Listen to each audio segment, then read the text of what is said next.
Hello बच्चों, मैं Kripashankar NMMS मंथन में आप सभी लोगों का हार्दिक स्वागत करता हूं। प्यारे बच्चों, आज की हमारी जो क्लास है वो मैथमेटिक्स सेक्शन से लिया गया बहुत ही इंपॉर्टेंट और यूनिक क्लास है। अगर हम आज के क्लास की बात करें तो आज हम लोग सीखने वाले हैं वृत्त से संबंधित अभी तक जितने भी प्रश्न पूछे गए हैं उन प्रश्नों के साथ साथ ऐसे प्रश्न जो एग्ज़ाम के पॉइंट ऑफ व्यू से बहुत ही इम्पॉर्टेंट हैं।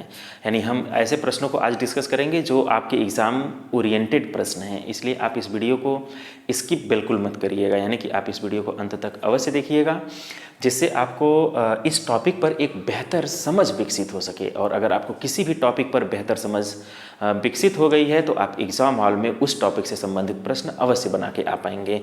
तो सिर्फ आपको वीडियो देखना है, बाकी तैयारी हम आपको करा दे रहे हैं। चलिए ध्यान दें, अगर हम बात करते हैं वृत्त की तो आपसे सबसे पहले अगर कोई पूछे वृत्त क्या है तो आपका क्या जवाब होगा? वृत्त किसे कहते हैं? ठीक, तो पहले आप डिफिनीशन समझिए।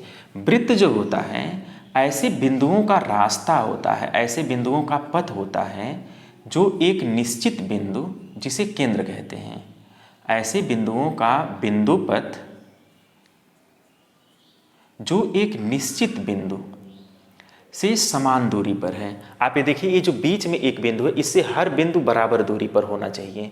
तो अगर ऐसा कुछ आपको स्ट्रक्चर दिख रहा है तो आप कहें ये वृत्त है। यानी कि वृत्त क्या होता है? ऐसे बिंदुओं का बिंदुपथ होता है जो एक निश्चित बिंदु से बराबर दूरी पर होते हैं। ठीक है, अब इन बिंदुओं को अगर हम मिला दें तो ये वृत्त बन जाता है।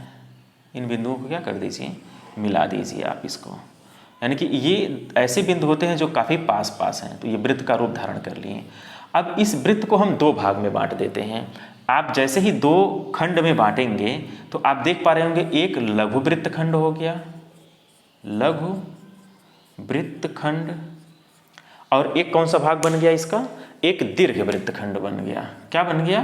दीर्घ वृत्त खंड। वृत्त को दो भाग में जैसे मैंने बांटा, ये वृत्त दो पार्ट में डिवाइड हो गया। एक लघु वृत्त खंड हो गया और एक दीर्घ वृत्त खंड हो गया। लघु वृत्त खंड में जितने भी कोण बनेंगे, ध्यान दीजिए, लघु वृत्त खंड में एक कोण हमने ये बनाया, एक कोण हमने ये बनाया, ये सब के सब आपस में बराबर होंगे और अधिक कोण होंगे। दो चीज़ें, लघु वृत्त खंड का कोण कैसा होता है? लघु वृत्त खंड के कोण जो होते हैं, के कोण अधिक कोण होते हैं। अधिक कोण समझ में आता है? अधिक कोण का मतलब होता है ऐसा कोण जो 90 अंश से अधिक और 180 अंश से कम हो। तो यहाँ पे जितने भी कोण बनेंगे वो सब 90 अंश से अधिक होंगे। और दीर्घ वृत्त खंड में जितने भी कोण बनेंगे वो सब न्यून कोण बनेंगे। आप इसे बना के भी चेक कर सकते हैं। तो दीर्घ वृत्त खंड का कोण कैसा होता है? न्यून कोण होता है, न्यून कोण। ये बात सबको समझ में आ गई होगी। यानी कि किसी भी वृत्त को अगर हम दो भाग में बांटते हैं तो एक लघु वृत्त खंड होगा और एक दीर्घ वृत्त खंड होगा। लघु वृत्त खंड का कोण कैसा होता है? अधिक कोण होता है। दीर्घ वृत्त खंड का कोण कैसा होता है? न्यून कोण होता है। अब आपका प्रश्न ये होगा कि हम ऐसे भाग बांट दें जो बराबर हो जाए, तब क्या होगा? यानी कि ये मान लीजिए वृत्त है और हम इसको बराबर भाग में बांट दें। अगर आपका प्रश्न ऐसा है तब क्या होगा? लघु वृत्त खंड का कोण तो अधिक कोण था, दीर्घ वृत्त खंड का न्यून कोण था। अगर बराबर भाग में बांट दिया जाए तो सम कोण हो जाएगा,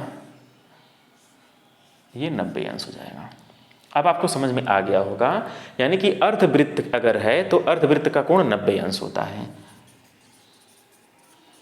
अर्धवृत्त का कोण कैसा होता है? 90 अंश होता है।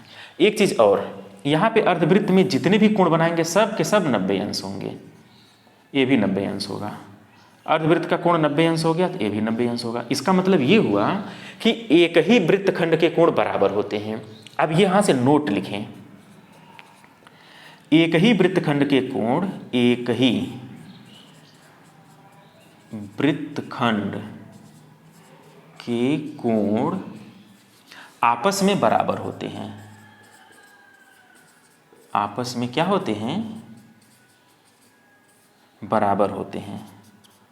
यहाँ तक आप लोगों को एकदम अच्छे से समझ में आ गया होगा। ये सब एक एक चीज़ नोट कर लीजिएगा, एक एक पॉइंट नोट करते जाइएगा। वृत्त संबंधी प्रॉब्लम आजीवन समाप्त हो जाएगा और सिर्फ एक ही वीडियो आपको देखना है, बहुत सारे वीडियो को भी नहीं देखना है।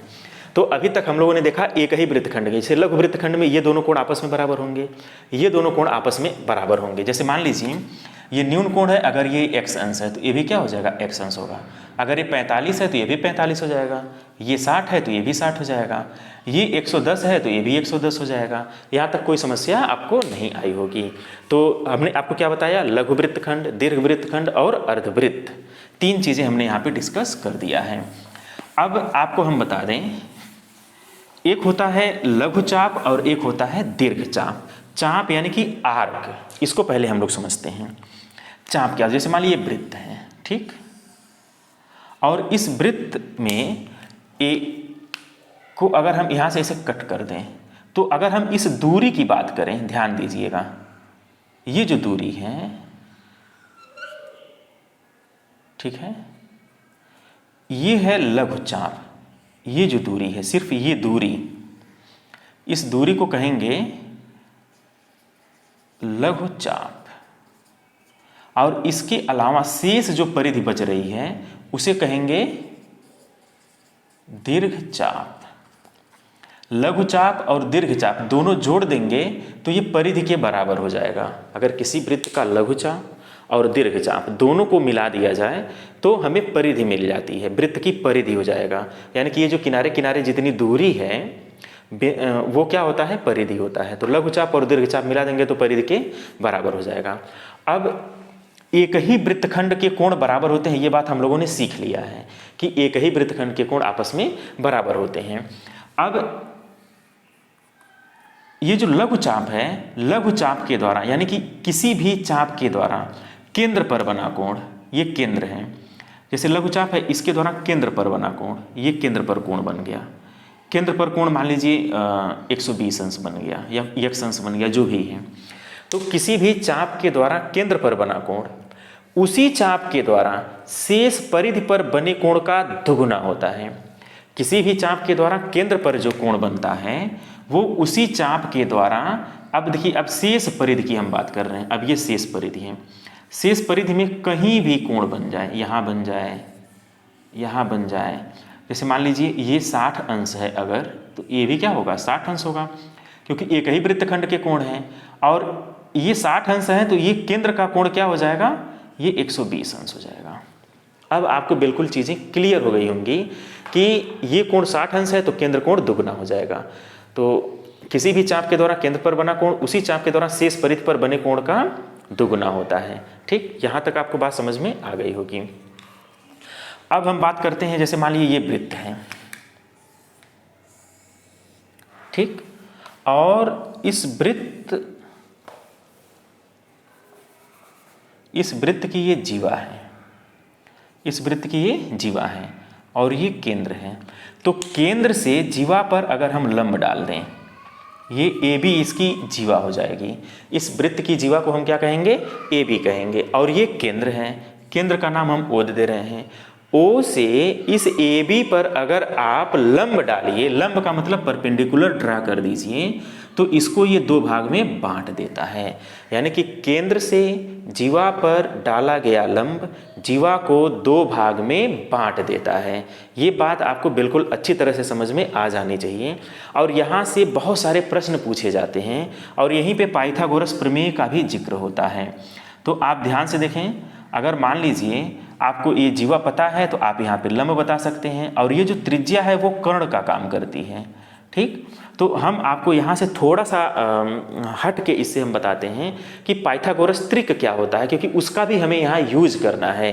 तो जैसे मान लीजिए यहाँ पे कर्ण है, ये लंब है, ये आधार है। तो लंब, आधार और कर्ण में एक रिलेशन होता है जिसे हम पाइथागोरस प्रमेय के नाम से भी जानते हैं। और पाइथागोरस की प्रमेय जो है वो क्या होती है, पहले आप उसे समझ लीजिए। जैसे मान लीजिए समकोण त्रिभुज है, ठीक, अब इस समकोण त्रिभुज में ए बी सी और ये 90 अंश है। 90 अंश के सामने कर्ण हो जाएगा और इसका जो बी सी है वो आधार हो जाएगा। क्या हो जाएगा, आधार, और ये लंब है। ठीक, तो यहाँ पे कर्ण का जो वर्ग होता है, यानी कर्ण पर बना वर्ग लंब पर बने वर्ग धन आधार पर बने वर्ग के बराबर होता है। कर्ण का वर्ग बराबर लंब का वर्ग धन आधार का वर्ग। ये फार्मूला होता है। इस फार्मूले को आप अच्छे तरह से नोट कर लीजिए। और इससे संबंधित कुछ त्रिक हैं जिसे पाइथागोरस त्रिक कहते हैं, और इस फार्मूले को कहते हैं पाइथागोरस प्रमेय। ये वृत्त जब आप पढ़ेंगे तो सबसे ज़्यादा ये प्रमेय यूज होता है, इस वजह से हम इसको आप यहाँ पे डिस्कस कर रहे हैं। जैसे मान लीजिए लंब आपको पता चल जाए, आधार पता चल जाए, तो कर्ण क्या होगा इसी को बता दें कि पाइथागोरस त्रिक इसी को कहते हैं। जैसे मान लीजिए लंब अगर 3 है, आधार 4 है, तो ये कर्ण क्या हो जाएगा 5 हो जाएगा। 3 4 5 ये त्रिक चलता है। लंब 3 आधार 4 तो कर्ण क्या हो जाएगा 5 हो जाएगा। इसका दुगना करिए 6 8 तो ये क्या हो जाएगा 10 हो जाएगा। ठीक, और 5 12 13 हो जाएगा। 5 12 13। ठीक, 8 15 17 7 24 तो कर्ण कितना हो जाएगा 25 हो जाएगा। और लंब जो है, लंब अगर मान लीजिए लंब आपका ए हो जाए, आधार भी ए हो जाए, दोनों बराबर हो जाए, तो ये ए करड़ी में 2 हो जाएगा। या फिर आप ऐसे कहें, मान लीजिए लंब जो है 5 हो जाए, आधार भी क्या हो जाए 5 हो जाए, दोनों बराबर हो जाए, तो ये 5 करड़ी में 2 हो जाएगा। बात समझ में आ रहा है? अगर लंब और आधार दोनों बराबर हो जाए तो वही लिखिए, करड़ी में 2 लगा दीजिए। ये कुछ पाइथागोरस त्रिक हैं जिसे आपको हमेशा याद रहना चाहिए। ये दोनों आपस में बदल भी सकते हैं। जैसे मान लीजिए 3 4 है तो यहाँ 4 रहेगा तो यहाँ 3 रहेगा, लेकिन कर्ण नहीं बदलेगा। ये आपस में इंटरचेंज कर सकते हैं। ठीक, तो ये आपस में बदल भी सकते हैं, लेकिन ये बदलेगा नहीं, कर्ण हमेशा फिक्स होता है। इसे आप याद करिएगा। इसी को कहते हैं पाइथागोरस त्रिक कहते हैं। इसे कहते हैं त्रिक। कौन सा त्रिक है? पाइथागोरस त्रिक है। ठीक, और ये क्या है? पाइथागोरस प्रमेय है। कर्ण पर बना वर्ग, लंब का वर्ग धन आधार का वर्ग। यहाँ तक चीज़ें बिल्कुल क्लियर हो रही होंगी। अब इस पर बेस्ड प्रश्न भी पूछा जाता है, तो हम एक प्रश्न लगवा दे रहे हैं। आप किसी भी बुक का हेल्प लेंगे तो आपको वृत्त से संबंधित, यहाँ से संबंधित प्रश्न आपको मिल जाएंगे। जैसे मान लीजिए कि ये कोई वृत्त है, ठीक, और एक जीवा जो है वो 8 सेंटीमीटर है। इस जीवा की लंबाई कितनी है? 8 सेंटीमीटर है। ठीक, और वृत्त की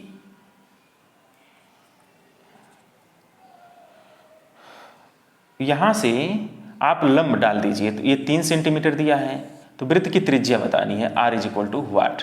तो ये देखिए ये 8 सेंटीमीटर है। अभी हमने बताया केंद्र से जीवा पर डाला गया लंब जीवा को 2 भाग में बांट देगा, तो ये कितना हो जाएगा? 4 हो जाएगा। अब देखिए लंब 3 है, आधार 4 है, तो कर्ण क्या हो जाएगा? r की वैल्यू तुरंत आप निकाल दीजिएगा, r = 5 हो जाएगा बिना सॉल्व किए, क्योंकि 3 4 5 ये त्रिक चलता है। 4 3 5 3 4 5 ये त्रिक है। ठीक, ऐसे ही अगर हम इसको बदल दें, जैसे मान लीजिए इसको हम कर दें 6, इसको कर दें 16, तब क्या होगा? तो ये 6 है, ये 16 है, तो ये 8 हो जाएगा। 6 8 r = क्या हो जाएगा? 10 हो जाएगा। यहाँ देखिए कितना आसान है। ऐसे ही अगर हम मान लीजिए इसको कर देते हैं 7, ये जो है 48 हो जाए, तो 48 का आधा कितना हो जाएगा? 24, तो r = कितना हो जाएगा? r = 25 हो जाएगा। तो ऐसे जितने भी प्रश्न आपको मिलेंगे पाइथागोरस त्रिक से संबंधित, आप तुरंत आंसर कर देंगे। कोई भी एक मिसिंग रहेगा, वह मान आपको पहले से पता रहेगा, अगर आपको चार्ट याद हो जाएगा। इसलिए चार्ट जो भी हमने बनाया था आपको याद होना चाहिए। तो पाइथागोरस त्रिक से संबंधित वहाँ से भी प्रॉब्लम पूछा जा सकता है। एक और तरह से प्रश्न पूछा जाता है, जैसे मान लीजिए वृत्त है और इस पे एक चतुर्भुज बना देता है। ऐसा चतुर्भुज जिसके चारों शीर्ष वृत्त पर होते हैं।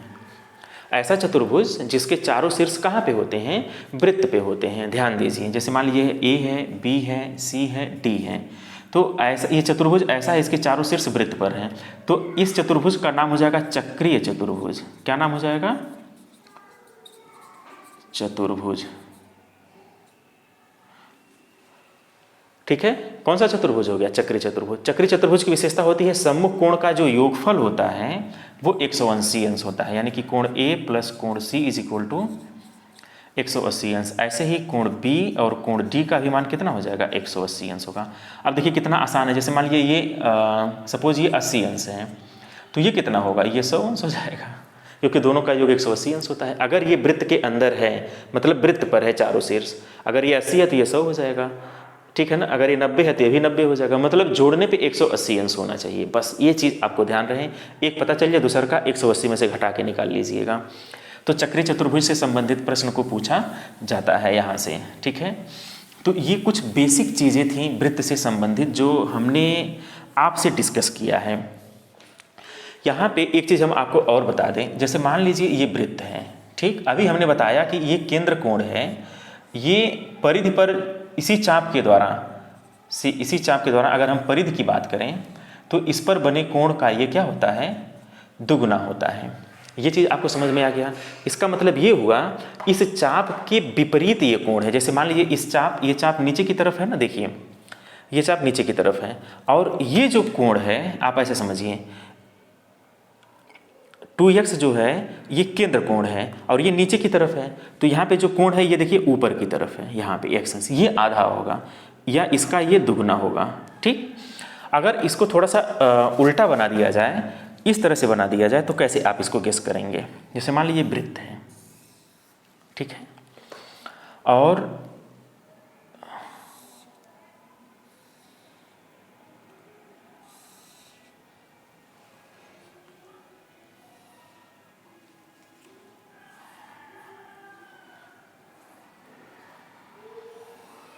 ये चीज़ है। अब आपको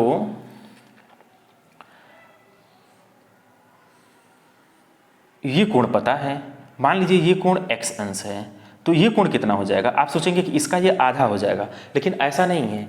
ये आधा किसका होगा, ये आधा इस कोण का होगा, इस कोण का आधा होगा, ठीक है। अब ये कोण कैसे निकलेगा, जब यह x अंश है तो ये 360 में से x अंश निकालना पड़ेगा और फिर उसका आधा करना पड़ेगा। जैसे मान लीजिए ये कोण अगर सपोज 100 अंश है, ठीक है, तो ये कोण अगर 100 अंश है तो ये कोण कितना हो जाएगा, तो 360 में से 100 निकाल दीजिए तो कितना हो जाएगा, 260 अंश।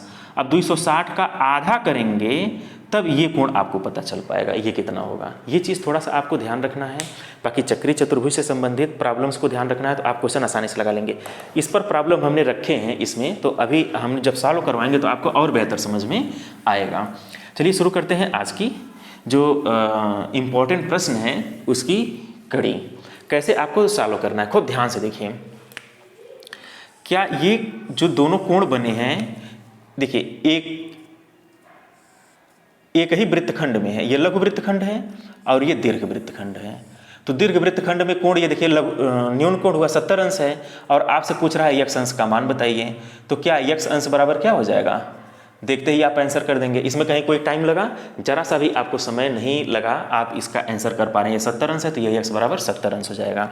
अब आप ध्यान से देखिए, यह 140 अंश है और आपको x अंश बताना। अभी हमने कहा ना कि इससे संबंधित हमने प्रश्न यहाँ पे रखा हुआ है। अब देखिए कुछ बच्चे क्या करते हैं, 140 का आधा कर देते, सोचते हैं केंद्र कोण तो है उसका आधा कर दे रहे हैं, परिधि पर बना कोण है।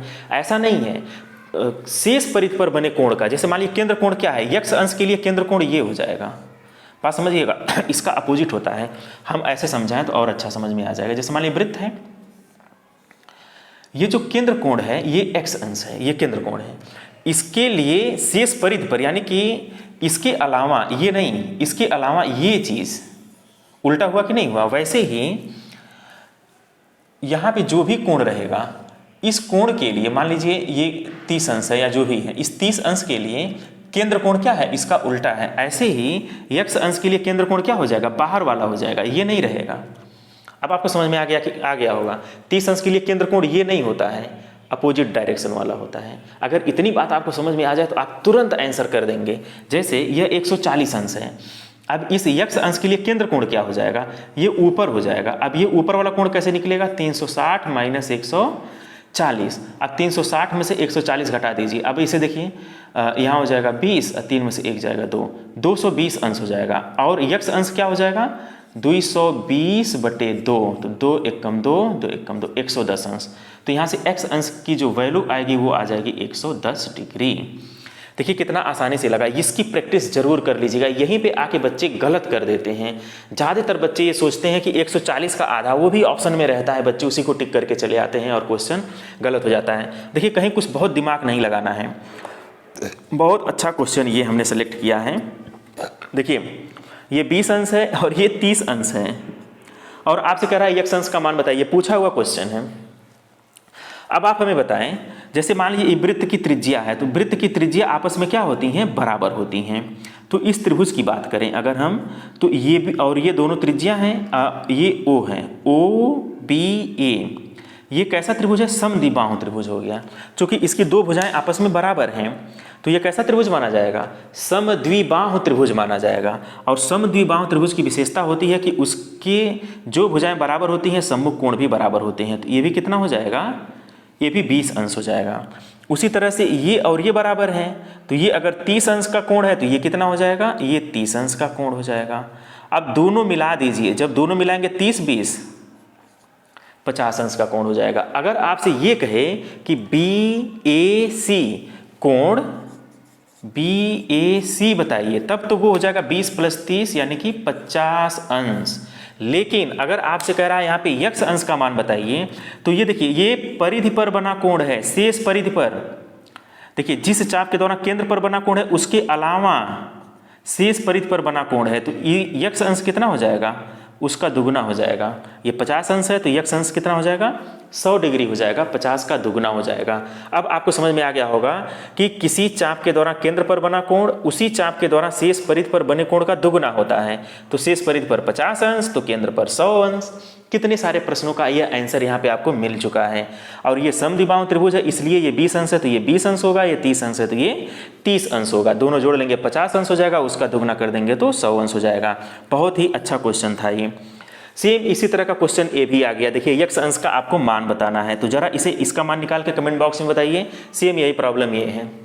पांचवें प्रश्न की अगर हम बात करें, बहुत ही अच्छा क्वेश्चन है, वेरी वेरी इंपॉर्टेंट प्रश्न है ये। आप ध्यान से देखें, कह रहा कि इस x अंश का मान बताइए। अब आप हमें बताएं, ये परिधि पर बना कोण है ना, आप ऐसे समझिए ये 100 अंश क्या है, ये परिधि पर है। कहाँ पे है, परिधि पर।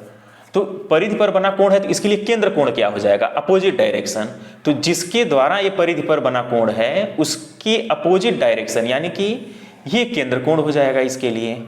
ठीक, अब केंद्र कोण परिधि पर बने कोण का दुगुना होता है। ये 100 अंश है तो ये कितना हो जाएगा, ये 200 अंश हो जाएगा। अब आपको ये चीज समझ में आ गया होगा कि ये कोण 200 अंश हो चुका है।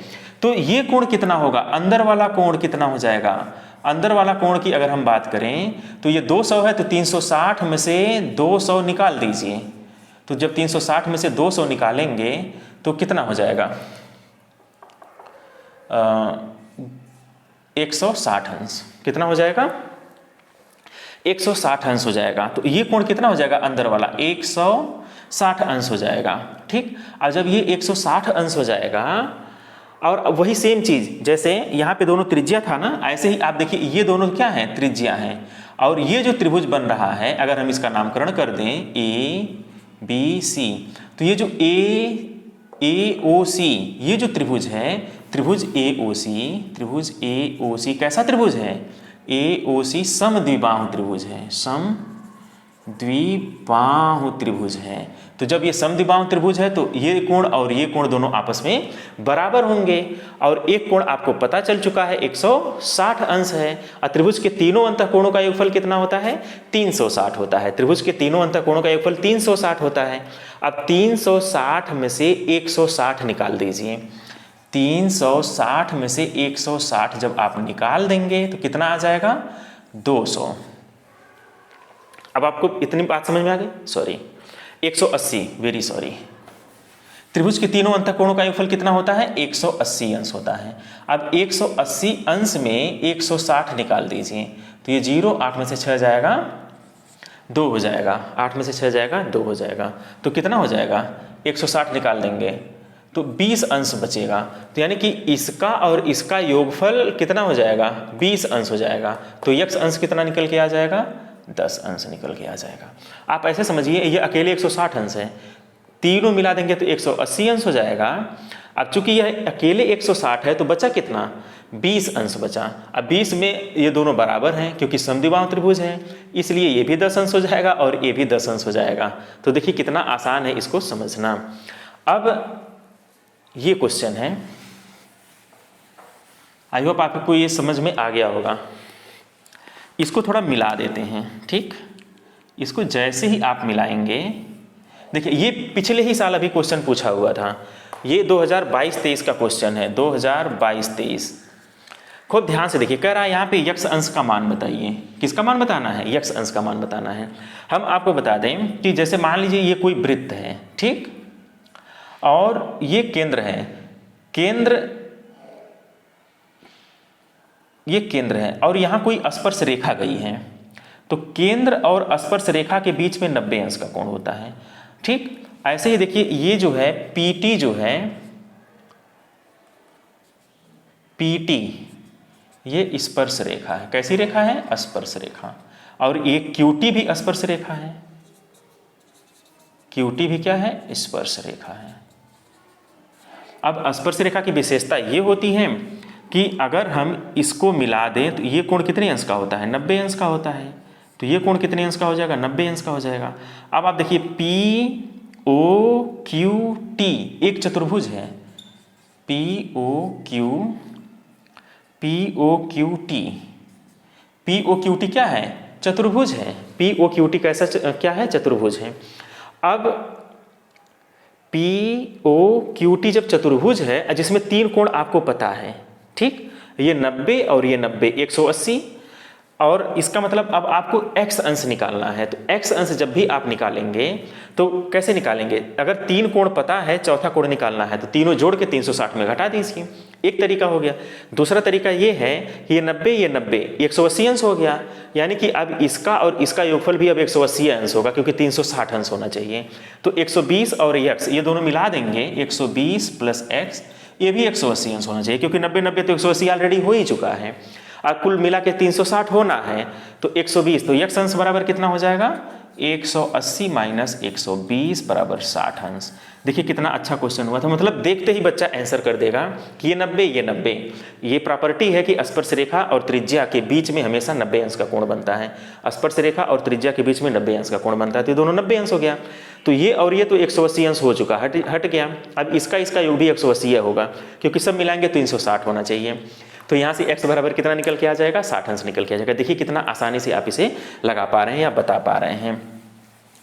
अब जो है ये क्वेश्चन देखा जाए, ये देखिए ये भी क्वेश्चन पिछले ही साल का है, पिछले ही साल ये भी प्रश्न पूछा हुआ था।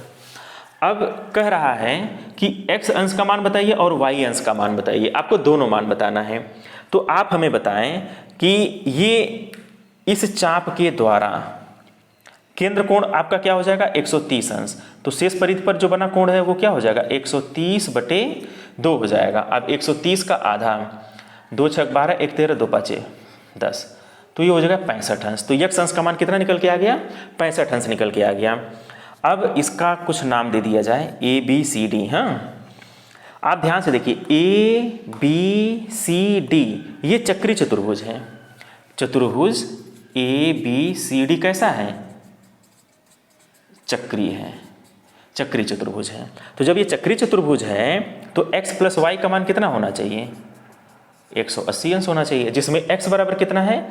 65 प्लस वाई बराबर 180 अंश। तो this implies that y is equal to 180 plus 65 उधर जाएगा तो माइनस 65। अब 180 में से 65 निकाल दीजिए, तो ये देखिए 10 में से 5 जाएगा 5 हो जाएगा, यहाँ 7 में से 1 जाएगा, 7 में से 6 जाएगा 1 हो जाएगा, तो 115 अंश। तो y का मान कितना निकल के आ गया? 115 अंश निकल के आ गया। देखिए कितना आसान है ये लगाना। अभी ये ABCD ये देखिए, आपको दिखना चाहिए कि चक्री चतुर्भुज है। एक और तरीके से आप इसे लगा सकते हैं, जैसे ये 130 अंश है। अब इस y के लिए केंद्र कोण क्या हो जाएगा? इस y के लिए केंद्र कोण आपका ये हो जाएगा। आप देखिए ये 360 में से घटा दीजिए, 360 में से 130 घटा दीजिए, दूसरा तरीका है। y के लिए केंद्र कोण ऊपर वाला हो जाएगा, जो कि 360 में से घटाने से मिल जाएगा। अब 0 6 में से 3 जाएगा 3, और यहाँ 2 में से 1 जाएगा 1। ये कोण आ गया 130 अंश। अब 130 का आधा, 130 का आधा क्या हो जाएगा? ये परिधि पर बना कोण। कभी भी परिधि पर बना कोण रहे तो विपरीत वाला केंद्र कोण माना जाता है। ये बात अगर आपको समझ में आ गई तो आप बहुत सारे क्वेश्चन का आंसर कर देंगे। ऐसे ही देखिए, अगर y अंश पूछता तो 130 अंश है। अब ये अगर 130 अंश है तो 360 में से 130 घटा दीजिए तो कितना आ जाएगा? वो भी 130 ही आएगा। 360 में से 130 घटाएंगे तो कितना निकल के आ रहा है? 130 निकल के आ रहा है। अब केंद्र कोण भी 130, अब उसका आधा कर देंगे तो कितना हो जाएगा?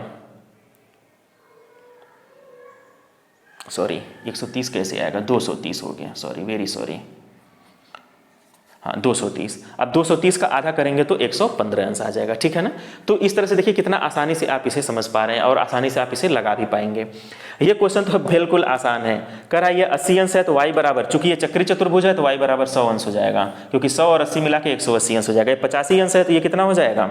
ये 95 हो जाएगा, क्योंकि 85 95 जोड़ेंगे तो 180 अंश। तो x बराबर आपका 95, y बराबर 100 डिग्री हो जाएगा। तो इस तरह से ये चक्री चतुर्भुज पे प्रश्न पूछा हुआ था। अब वृत्त से संबंधित आप कोई भी बुक उठाइए, वृत्त से संबंधित जो प्रश्न पूछे गए हैं उन प्रश्नों को आप ध्यान से देखिए, और ये वीडियो एक बार दो बार आप अच्छे से देख लीजिए, तो आप वृत्त से संबंधित जितने भी प्रश्न पूछे जाएंगे आप बहुत ही आसानी से उसे सॉल्व कर पाएंगे। अगर आपको हमारी वीडियो अच्छी लग रही हो तो आप हमारे चैनल को अवश्य सब्सक्राइब कर दीजिएगा, लाइक करिएगा और बेल आइकन को इसलिए प्रेस कर दीजिएगा ताकि हमारा जितने भी नोटिफिकेशन है आप तक सबसे पहले प्राप्त हो जाए। Okay, thank you.